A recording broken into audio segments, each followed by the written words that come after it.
In today's video, we'll be covering consumer inflation, producer inflation, mortgage rates, manufacturer indexes, commercial real estate, of course, real estate market in local Southwest Florida, and so much more. Stay tuned. And if you do like the video, please click on the button below to subscribe to our channel. My name is Anna Eckstein, local realtor in Southwest Florida with MVP Realty, Naples Ultimate Selling Team. All right, stay tuned. All right, so let's start with commercial real estate. And in last video, I said I would like to share with you some data that I mentioned, but I didn't have any slides for the commercial real estate update in the last video. And in my opinion, I'm thinking if we have and when we have the issue with residential real estate, I think way before that we will have an issue with commercial real estate. And the reason why, because commercial real estate mortgages, they are short-term mortgages. And the reason why they are short-term mortgages, because it was very financially makes sense for them, especially when interest rate was low, to have actually short-term mortgages, and they do to refinance at some point in 2003, in 2023, 2024, and moving in 2025. There's some as well. And so I would like to share with you some of the articles that I found in the last market report, but I didn't share. One of the Brookfield is one of the giant real estate, commercial real estate firms. They actually defaulted recently on $784 million in mortgages in Los Angeles offices. There has some towers there, but another one more recently, this is backdated for the April 18, 2023. They actually defaulted also on 161 million, a little bit over that in commercial real estate, also in Washington, D.C. area. So if you do like to read any of the articles or any of the stats that I'm sharing with you, I always put on the bottom of the page the source where I got them. So you're welcome to read the article. This is just some key points that I decided to share with you. So moving forward, I thought it was interesting as well that CRE, it's commercial real estate, origination. So that's the mortgages, right? And they declined more than 50% in the first quarter of 2023, which is, it's interesting. I think the commercial real estate been so impacted due to the pandemic and work from home scenario and shopping online. So there's not a whole lot as of need in today's market, at least compared to, you know, where we were 2, 3, 4 years ago. So, it's interesting, actually, the lending momentum index is actually, which is track origination loan closings across entire United States, declined by 33% quarter to quarter, and it's down 54% year to year. I thought that was significant, something that we need to continue to watch as things progressing. So as we always cover in all our videos is consumer inflation, and again we break down to consumer inflation and also core consumer inflation. The difference is core excluded volatile items such as food and the energy. And you know, a lot of people say, yay, the inflation is going down. Yes, it is going down, but in my opinion, once we hit the 5% level, and again, federal government, they more pay attention on a core inflation versus just a regular inflation. And that inflation been really sticky. I wouldn't say we make a whole lot of progress for the past 4 months, even 5 months. And you can see on the chart below on the right side, that's the core inflation. That's what the federal government is looking on this chart more carefully, examining how the inflation is tracking. And you can see that, you know, we're going in from, you know, 5 in April is 5.5. In March, we had 5.6, 5.5 we had in February. In January, we had 5.6. So in my opinion, you know, a lot of people are so excited about inflation, and yes, I hope the inflation will go down, but we really need to pay attention that it has become very sticky. And this is something that it's been predicted for the past, I don't know, 6-7 months. A lot of the expert did warn us that the inflations, once we hit about 5% level, it will become stickier. So something that we should continue tracking and pay attention on the core inflation along with consumer inflation. The second chart, I like to break down and see where the improvements actually happened. So we're comparing, let's say, in April to the March, and you can see that the energy is, let's say, energy commodities, right? So they actually rose 0.6 compared to we were negative 3.5 in the month of March. So that started increasing. And as you know, we was talking about the OPEC cut off production of the oil, things like that. So we saw a spike of the oil prices again. And obviously the gas would have a reflection on that and moving forward on everything else. So that's where you see the gasoline, we were negative 4.6, now we positive 3% on inflation. And interesting, actually, I was reading this report, and something to bring my attention is used cars. Remember how we were talking about, and pay attention to this graph. You see how negative this since October of 2022. And here we are, it's a spike of the inflation again on the used cars and trucks to 4.4%. This is month over month, so you can see that as well. So the medical care, there's not much relief of that, from 0.6 to 0.5, and the shelter, something that is being really concerned to the federal government, and you can see that still climbing 0.4%. So, you know, I was looking and I was thought like, okay, well, you know, everybody excited about inflation goes down. But if you really think about in April of 2023, we're still 21.4%, the eggs price higher, the vehicle repairs over 20% higher. The frozen vegetable, we still have 18.9% higher. I mean, you can see these numbers. I do not need to read you. It's just crazy. And that's what we're feeling when we go to grocery store. You know, like, you know, to me, I still don't see that those prices is really coming down. And again, you know, it is what it is, right? So to me, the prices still is so high, even though inflation is going down. And again, it's going down.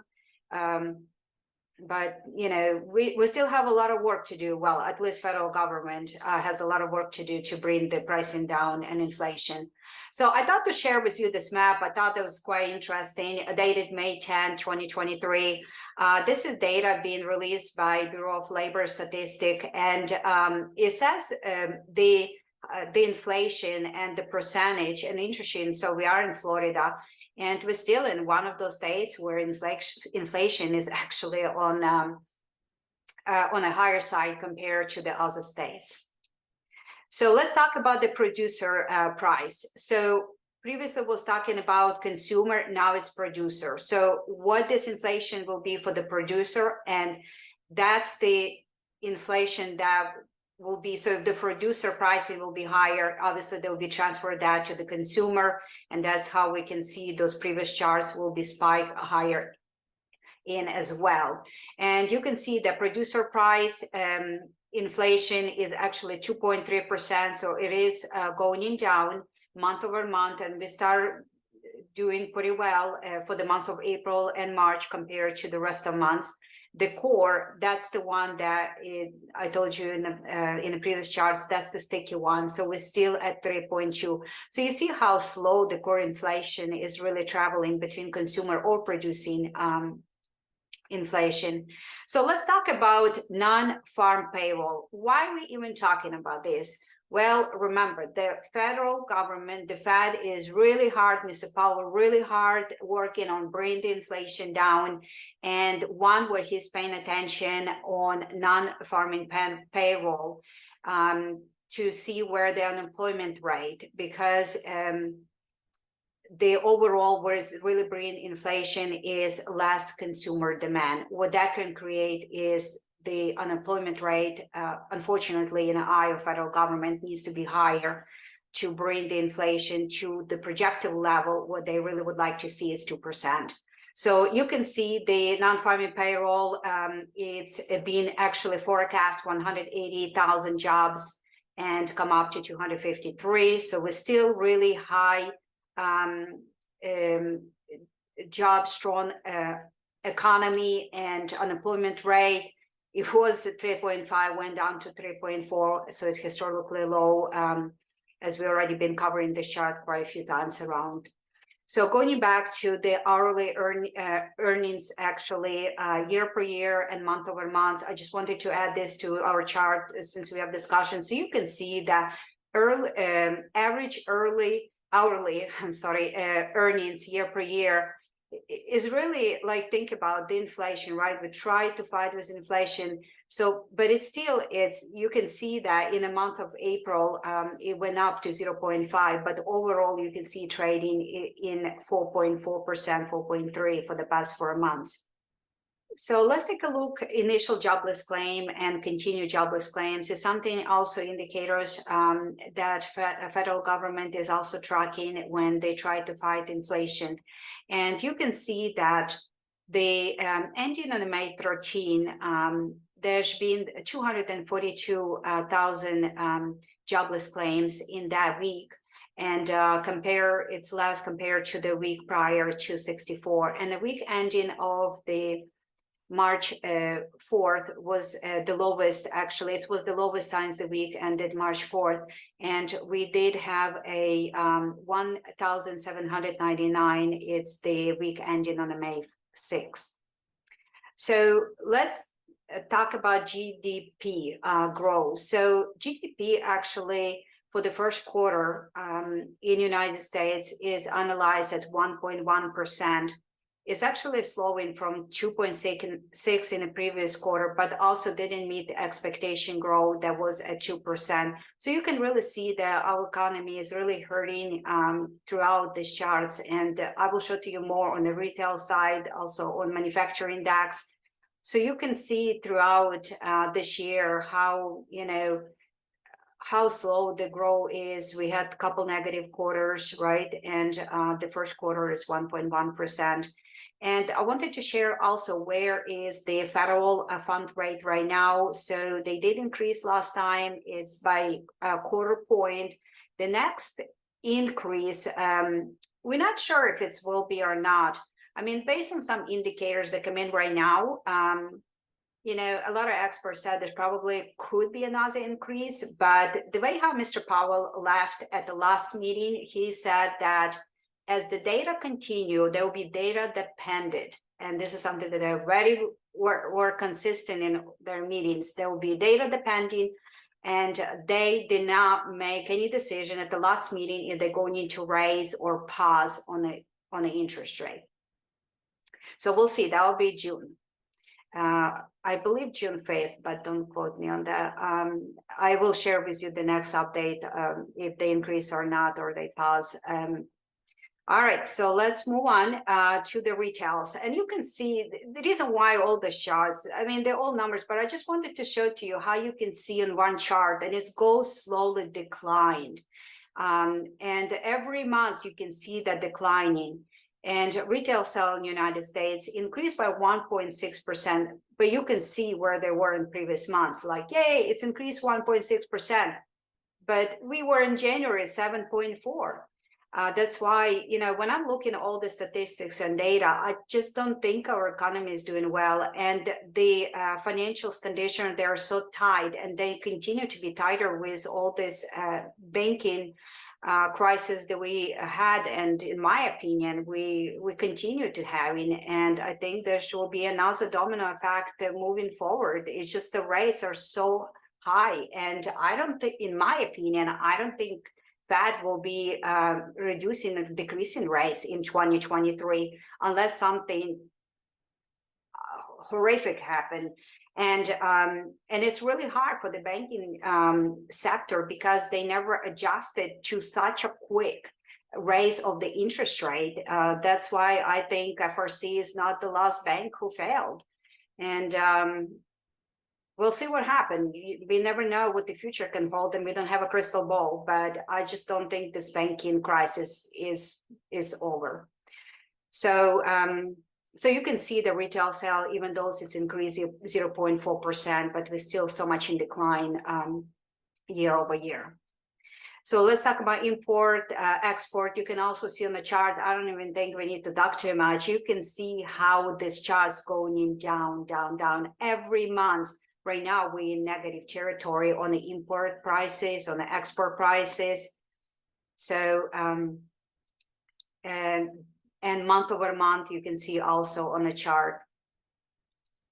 So this was interesting because last month when we had discussion that the manufacturing index for the New York Empire State, that's a survey that is done in state of New York for the manufacturer about the orders, the delivery times, shipments, demand, things like that. It was very positive, actually, it was 10.8%, but you can see the expectation for the month of May would be negative of 3.75.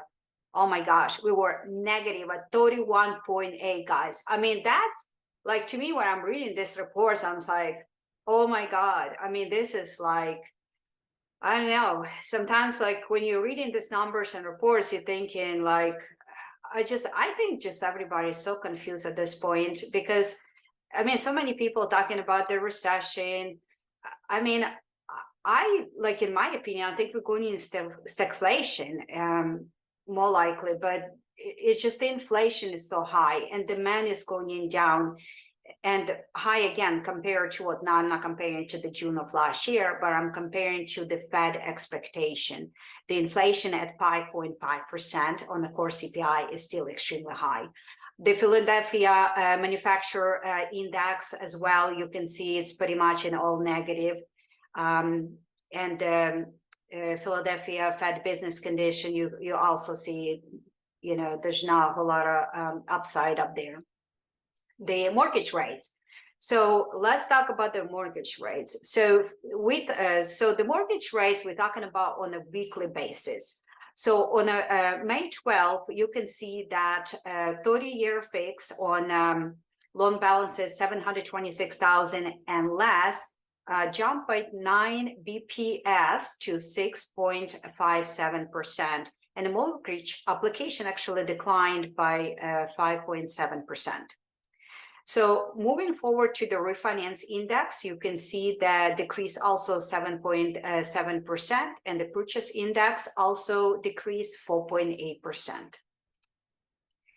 The building permits compare April to March. You can see also that month over month declined by 1.5%. And housing starts 1.4 compared to 1.37. And month per month is increased by 2.2% compared to the month of March. So existing home sales, this is United States nationwide. We'll be talking about local real estate market, which coming up really soon. And existing home sale in United States, it's actually for the single family homes, condominiums and co-ops declined by 3.4%. And it's the lowest in the past 3 months. The existing home sales decrease, so over month decreased by 3.4%, and it was revised for the March to 2.6%. So on a quarterly basis, this is from Fannie Mae. I just wanted to share with you this chart. Is the seasonality is actually for the first quarter in United States is adjusted to 1% in the first quarter. The prices actually rose throughout the United States in the first quarter in residential real estate. And that's a quote from the Fannie Mae. And also wanted to share with you the chart, the home declining stabilization value that was actually throughout the United States, that you can see that in the beginning of the 2022, we still was up climbing, then we were declining a little bit. And in February, we start going in an upside of this chart. And also, again, if you look in these charts, the past couple of charts, you really have to pay attention to your local economy and to your local real estate market, because this is nationwide.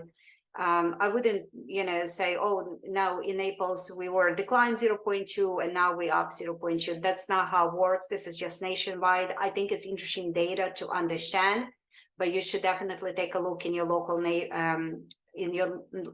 area, but more important, even in your local neighborhood. So let's move on. It's interesting quote also from the Black Knight, and says, just in 5 months ago, prices were declining, seasonally adjusted month over month in 92% of all major cities in the United States. And in March, the same concept, they now rising in 92% of the market.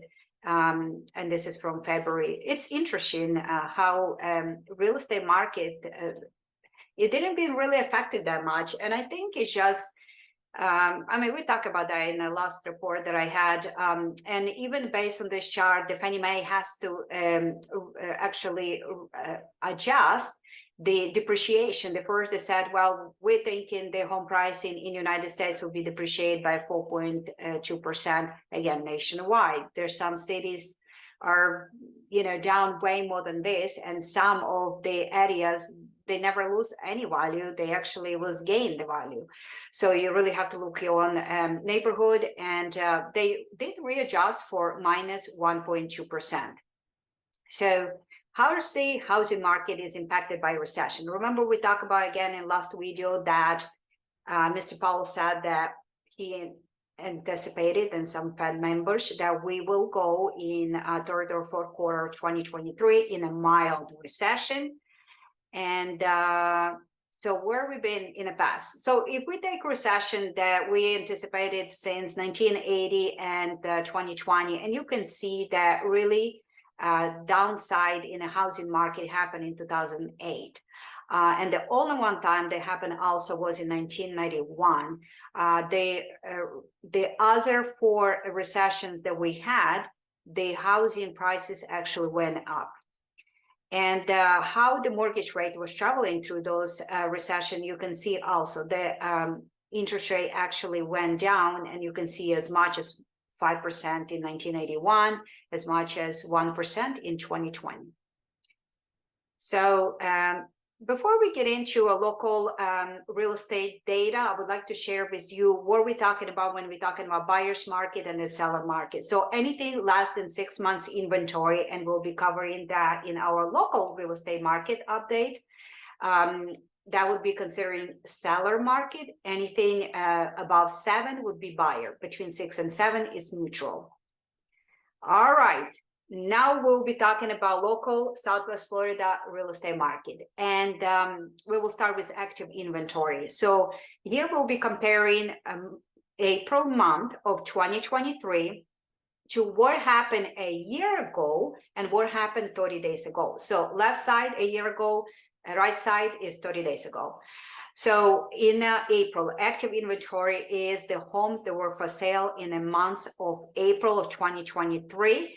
So you can see we're comparing Naples, Marco Island, Bonita, and Estero. So in Naples area, in the month of April, we gained 49% of active inventory compared to a year ago. In Estero, as much as 108%.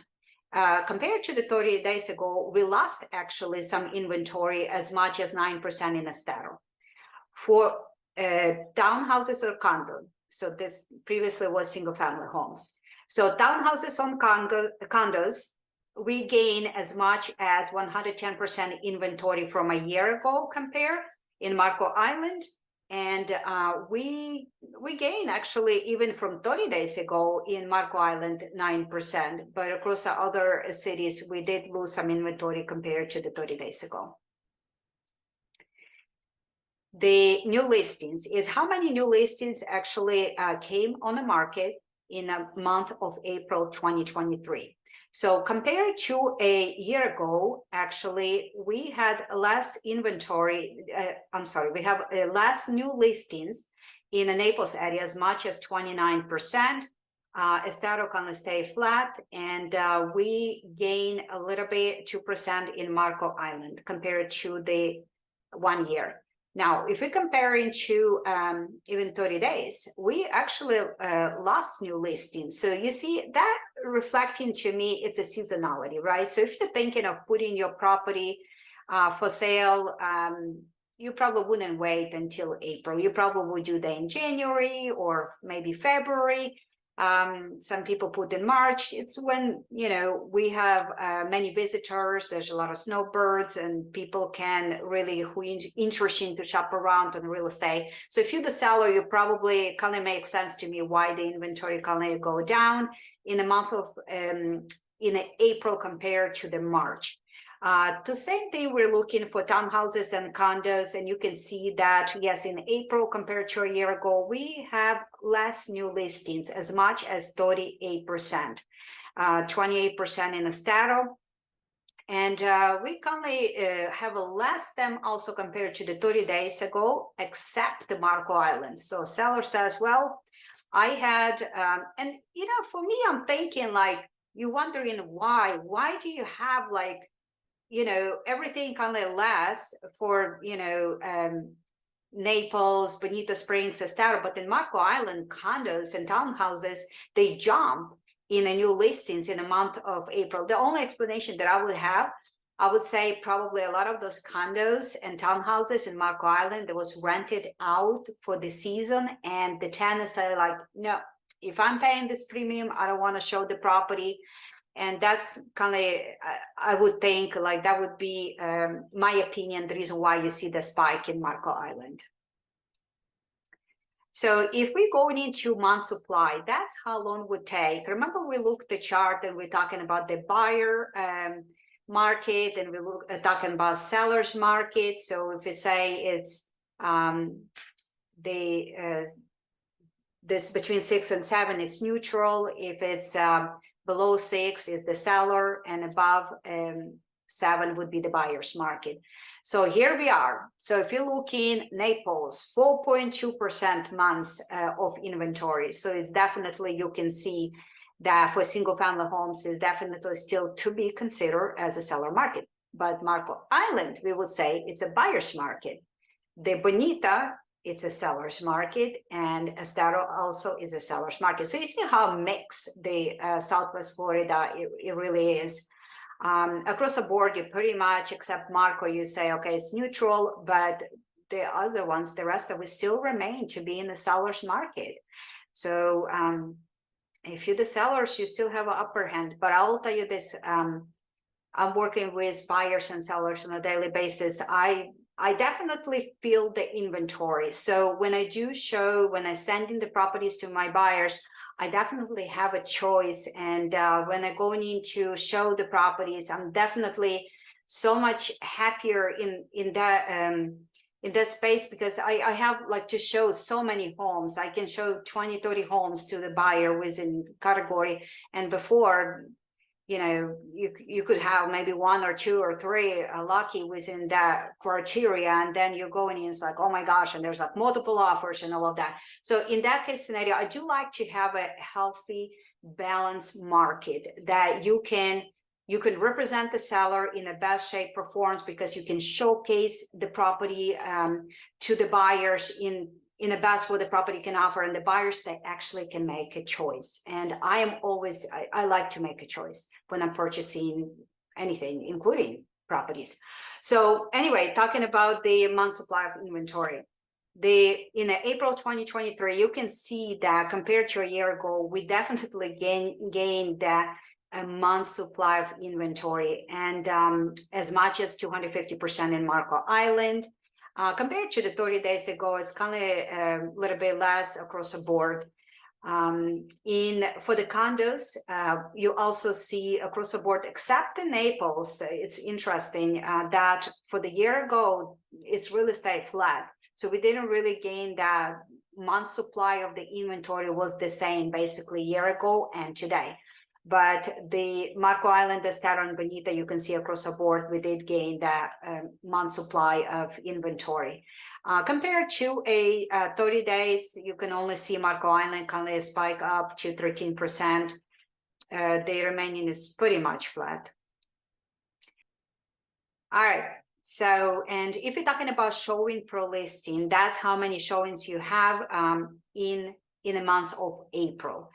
On an active listing. And if you compare that to a year ago, you see that across the board, our showing declined. So what I can tell you that our demand is definitely declined as well. And you can see that even 30 days ago, which again, month of March is still very active for the snowbirds, for the people who visit in the area. The April's kind of start slowing down a little bit.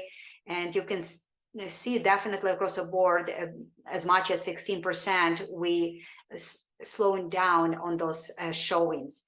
Compared to the condominiums, you can see across the board also a year to year is slowing down as much as 50% in Estero, month to month, as much as 23% in Bonita Springs.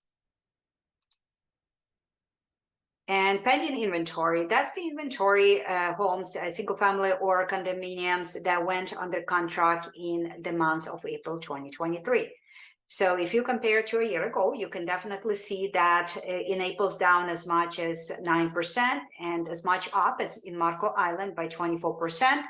30 days, you can see Marco, we actually lost the 31%, the properties. So the 31% less properties on single family homes that went under contract, and compared to the Estero as little as 2%.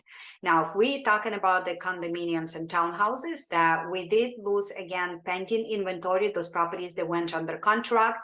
I believe, again, we're talking about seasonality. Remember, guys, we're talking about snowbirds, people, you know, January, February, March, currently a lot of people would make the decision to put something under contract, not to wait to the last moment when they pack in the bags. So that's why you see that a lot of this is in decline, regardless if it's 30 days or a year ago. It's just because of the seasonality to the area.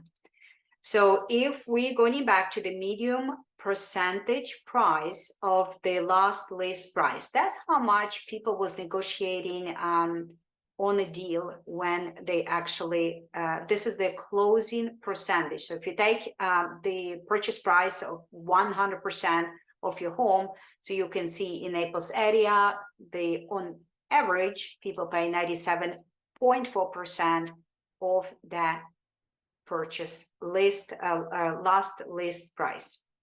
So you can see that that being declined compared to a year ago by as much as 2.6% in Naples to 6.3% in Marco Island. 30 days, if we can comparing, it's pretty much flat to me. I don't see that a lot of difference compared to the 30 days. The condos, townhouses, you can see as much as 3.7% declined, but they all declined pretty much the same across the board. And you can see they're pretty much flat in compared to the 30 days. So if we say, what is the medium sales price? So you can see that medium sales price in single family home in Naples is $388 per square foot. Now, this is average because we have many different communities. So if you are thinking of purchasing a home in Naples and you're looking for specific, your dream home, let me know and I'll be more than happy to quote to you based on the neighborhoods where the home can land in. That will be golf course community or a resort style community, or maybe home on acreage. We have so many variety of different neighborhoods and communities throughout Southwest Florida. So you can see that medium price per square foot compared to the 30 days ago, for most part, is slightly declined on single family home, except Bonita Springs. 30 days, it's, to me, it's pretty much is all the same. The Naples was a little bit up by 8%. Condominium, you can see that also being some decline, some is a little bit higher price per square foot compared to the 1 year, and pretty much I would say it's flat on 30 days, like 2% up in Naples. Bonita is 2% down. Marco Island flat. Estero pretty much flat. So if we say medium sales price, again, Naples, Marco Island, Bonita Springs, Estero, we have so many different communities here, from golf course communities to golf access homes to acreage homes, all kinds of different communities and location where they're located, and all of that would be based on the price per square foot. So when you look in this, don't think that this is every single home in Naples that would be your medium sales price.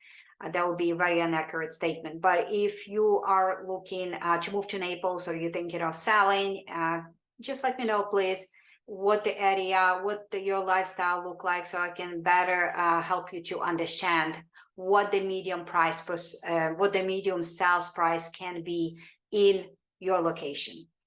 So compared to, again, single family home to a year ago, you can see that Naples is up 3% and Marco Island is down as 25%. For the 30 days comparison, you can see that Naples is up 13 and Marco Island down as much as 12%. For the condominiums, you can see clearly also that we all across the board up compared to a year ago, and some up and down compared to a 30 days. And dollar volume, it's how much of that single family home sold in the Naples area for the month of April. And you clearly see the numbers across the board for all the cities, regardless if it's single family home or condominium. But if you can compare to the 1 year, you can see that across the board, the dollar volume is down as much as 41% in Naples and as low as minus 13% in Marco Island. For the 30 days, you can see Bonita really lost that dollar volume in as much as 32%, and Marco Island actually gained 8%. So condominium, if we're talking dollar volume compared to a year ago, you can see Naples and Marco down and Estero, but as much as 29% on Estero. Bonita actually slightly gained 1%. Now, the 30 days, you can see they're pretty much flat, except the Estero kind of lost the dollar volume by actually 18%. And closed sales. So this is my last chart that I'd like to share with you. That's actually closed properties that was closed escrow. They handing the keys, and happy homeowners now in the houses. So that's what we call closed sales in the month of April 2023. So you also can see the numbers break down again, single family and condominiums, townhouses. But if you can compare to a year ago, across the board, we actually lost our closed sales as much as in Naples 26%, as little as 2%, minus 2% in Marco Island. Compared to 30 days, you can clearly see that Bonita and Naples lost also in closed sales by 16%, and Marco Island gained 7%. If we can compare condominiums, then you can clearly see that we also down as much as 31% in Estero, as little as 9% in Bonita Springs. And if you look in compared to 30 days, you can see in Bonita we gained 16% in the closed sales, but we lost Marco Island and Estero by 10%, and Naples is at 3%. So this is the last chart for this video.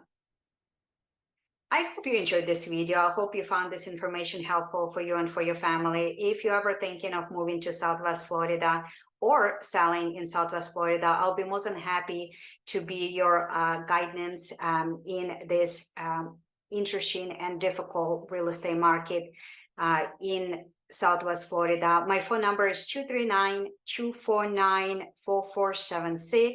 My name Anna Eckstein, MVP Realty, Naples Ultimate Selling Team. And please, if you do like this video, click on the button below to subscribe. It will help to the Google algorithm to share the videos to as many potential buyers or sellers in Southwest Florida. Thanks so much, and see you in the next video.